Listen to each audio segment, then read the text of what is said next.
Ayan, good afternoon sa inyo lahat. Ayan, tingnan guys. Padilim na naman yung langit. Ayan, lagi na lang umuulan. Ayan, si Kuya. Ayan, so maraming ano talaga dito. Kasi ito yung babaan palengke. Ayan, maganda dito guys.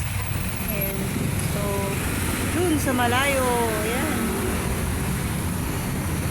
napaka ano, hindi ka malulungkot kasi dudungaw ka lang dito. Ayan na. Ayan mga ibon. Ayan o.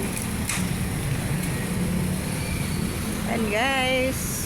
Good afternoon sa inyo lahat. Ayan. Ayan, medyo konti lang ano. Kasi padilim na yung ano. Tingnan nyo guys.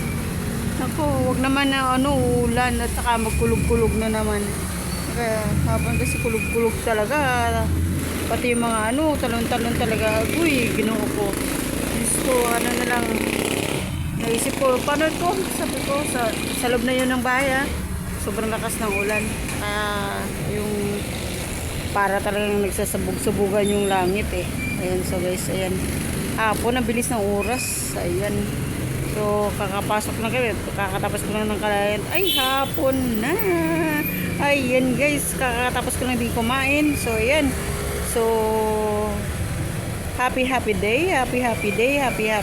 So hindi masyadong ma-traffic. Ayan, so happy lang tayo always. Ayan, so bawal lang ano, malungkot. Dapat laging masaya. Ayan ang buhay. Ayan. God bless.